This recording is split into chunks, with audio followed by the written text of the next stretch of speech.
Shalom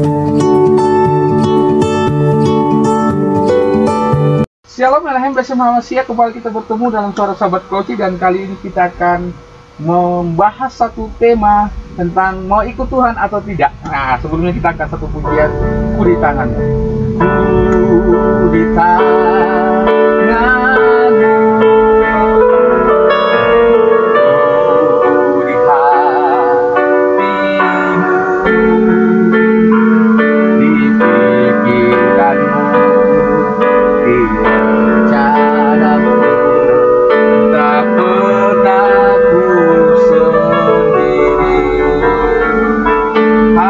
Haleluya, puji Tuhan. Hari ini kita akan membahas satu tema, yaitu ikut Tuhan atau tidak, ikut rencana Tuhan atau tidak. Bapak Ibu dan Saudara, kekhawatiran kita, kehidupan kita bersyukur di hadapan Tuhan karena Tuhan sudah berikan kita kemampuan. Kita mau memasuki minggu yang ketiga di tahun 2023 ini, dan saya mau katakan kepada kita semua untuk menguatkan kita, untuk membuat kita makin kuat, makin teguh di dalam tangan Tuhan.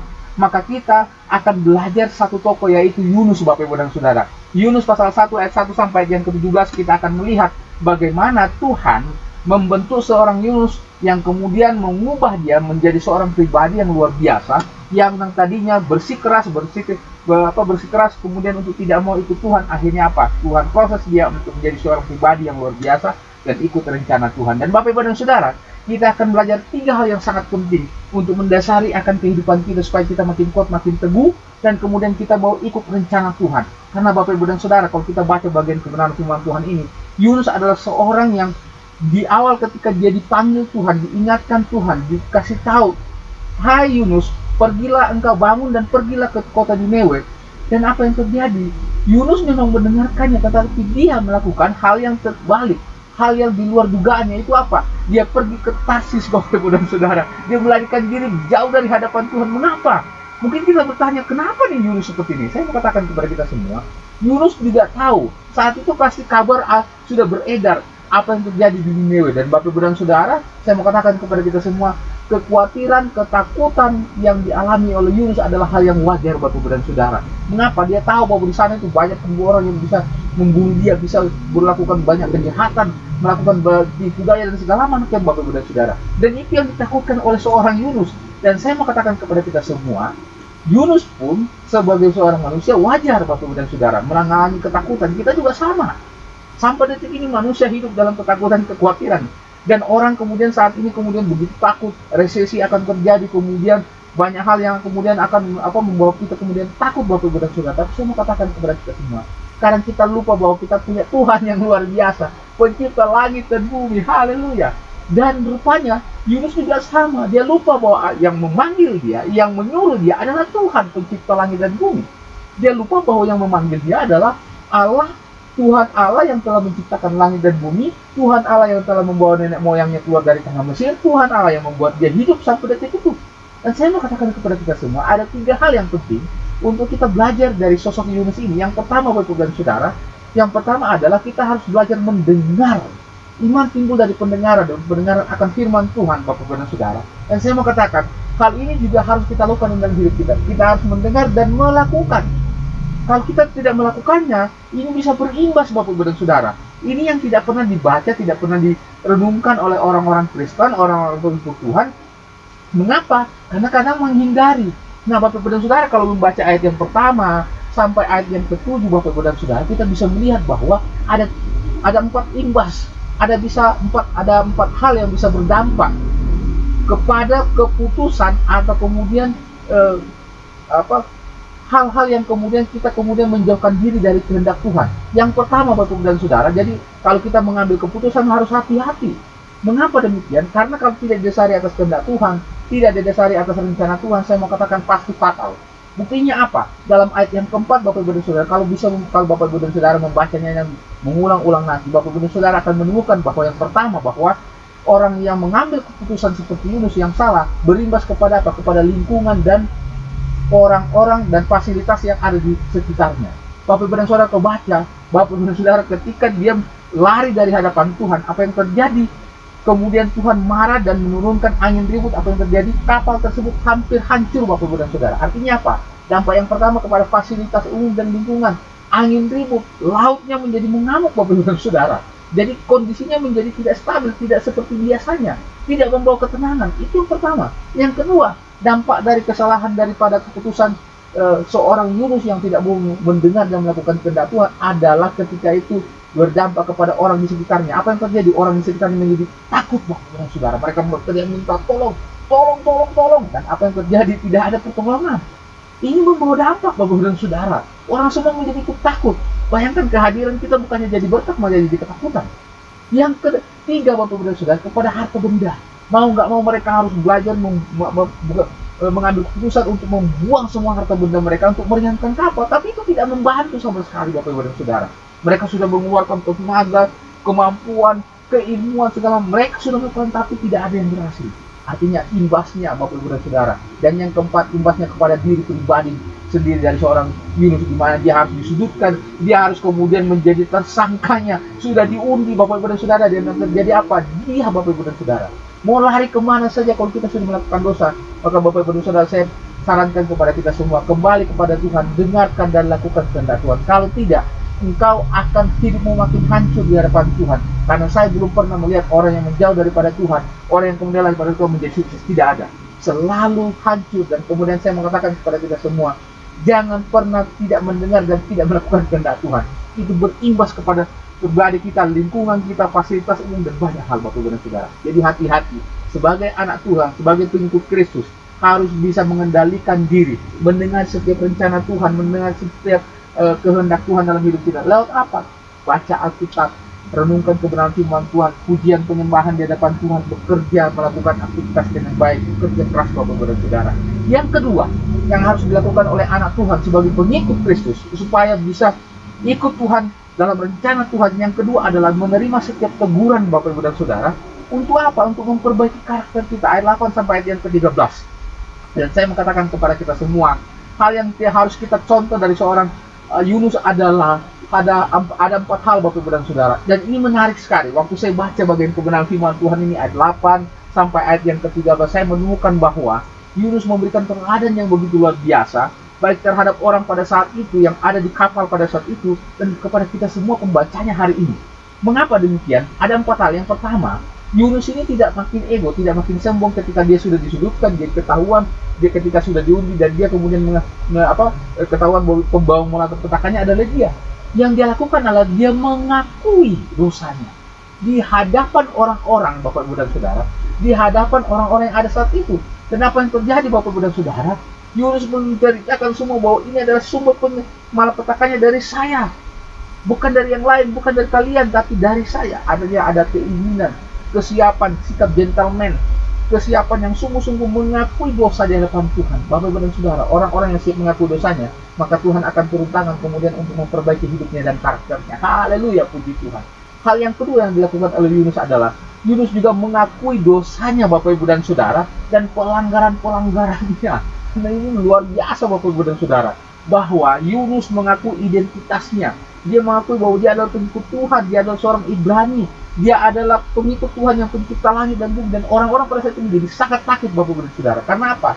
Orang-orang pada saat itu yakin bahwa Tuhan yang dia sembah itu dia adalah Tuhan yang luar biasa, tetapi Yunus tidak mendengarkan dan melakukannya. Tetapi Yunus kemudian siap menerima.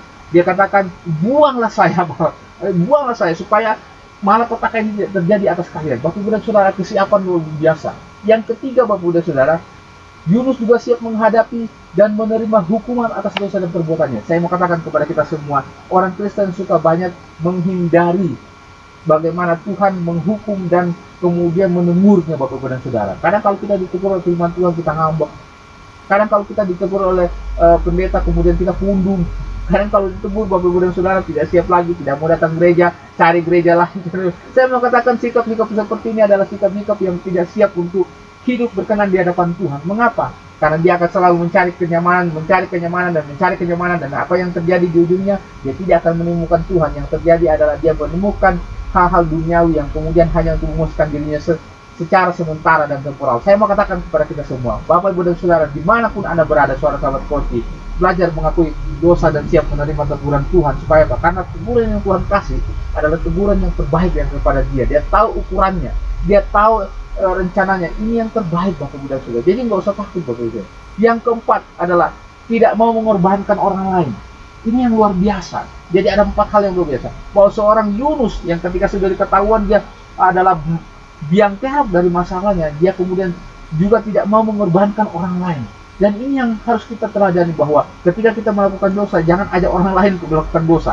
Jangan menimpali, jangan membuang, jangan kemudian mengajak-ajak atau kemudian menyalahkan orang lain. Begitu banyak Bapak Ibu dan Saudara pertengkaran di dalam gereja, di dalam persekutuan, di dalam komunitas, di dalam apapun terjadi karena apa? Sikap saling menyalahkan, tidak mau salah sendiri, tidak mau korban sendiri, dan tidak mau mengakui bahwa iya, ini salah saya.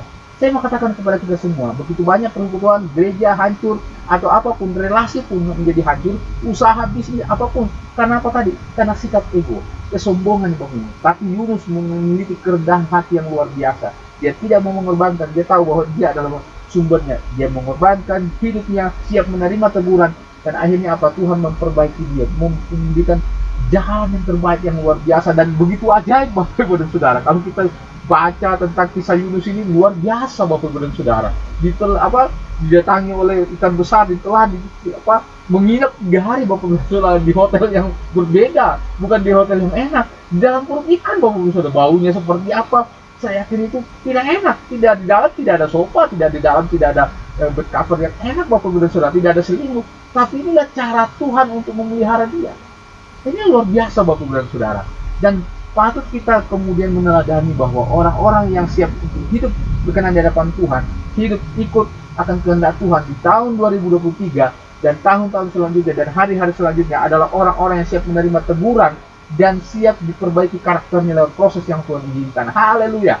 Dan yang ketiga Bapak Ibu dan Saudara, yang terakhir yang harus dilakukan oleh pengikut Kristus untuk kuat teguh mengikut Tuhan dan kemudian bisa menjalani hari-hari yang Tuhan berikan di tahun yang baru ini adalah yang ketiga, setiap pengikut Kristus itu yang mendengarkan, yang kemudian menerima setiap firman Tuhan, yang kemudian sudah menjadi anggota jemaat Tuhan, dia harus belajar untuk memperbaiki hubungannya dengan Tuhan.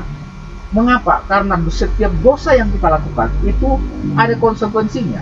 Roma 6 ayat 23 mengatakan sebab upah dosa adalah maut. Dan ayat selanjutnya memberikan penyataan kepada kita bahwa setiap bagian itu Tuhan tetap menyertai kita. Artinya apa? Kita diberikan kesempatan untuk memperbaiki hubungan kita dengan Tuhan. Nah, Nabi Yunus juga sama Bapak dan Saudara. Yunus setelah kemudian dia mengakui, dia dicampakkan ke dalam laut dan kemudian masuk dalam perut ikan Bapak dan Saudara, dia kemudian memperbaiki hubungannya. Dan teladan ini, hal ini yang ditiru juga oleh orang-orang yang hadir pada saat itu. Mengapa Bapak dan Saudara? Kalau kita perhatikan ayat yang ke-14, saat itulah orang-orang kembali kepada Tuhan karena kejadian tersebut. Kemudian Yunus memberi teladan bahwa kalau ingin diperbaiki, kalau ingin kemudian menghindar dari malapetaka, kita harus kembali kepada Sang Pencipta kita, kembali kepada Tuhan yang benar. Jangan mencari Tuhan yang lain, jangan mencari kekuasaan yang lain, kekuatan yang lain, kecuali kepada Tuhan satu-satunya. Dan itu dicontohkan Bapak Ibu dan Saudara. Artinya apa? Ada kesiapan untuk memperbaiki hubungan rohani, hubungan ibadah, hubungan penyembahan di hadapan Tuhan. Dan orang-orang seringkali melupakan, seringkali menyepelekan ibadah, menyepelekan doa, menyepelekan persekutuan, menyepelekan banyak hal dalam hidupnya. Hanya karena apa? Hanya karena ingin mengejar Tuhan, hanya karena ingin mengejar sesuatu yang kemudian tidak memperbaiki hidupnya lebih baik, malah menghancurkan hidupnya. Saya mau katakan kepada kita semua, Yunus memberi teladan kepada kita semua. Orang-orang yang kemudian ingin kuat ikut rencana Tuhan harus belajar memperbaiki hubungan dengan Tuhan. Tidak sampai di situ saja. Ayat yang ke-15 kita bisa melihat bahwa orang-orang yang ada pada saat itu ikut mengarahan daripada Yunus. Katakan, buanglah saya. Dan itu mereka lakukan. Karena mereka tahu ketika melakukan itu bukan soal tega atau tidak. Waduh, bagaimana nantinya ini kan membunuh. Saya mengatakan, pada saat tertentu, pada situasi tertentu, pada saat situasi yang spesial, justru mereka mengikuti. Artinya apa? Mereka taat. Ada ketaatan. Mereka bukan hanya kembali kepada Tuhan, tapi ada ketaatan di dalam melakukan banyak hal Bapak Ibu dan Saudara.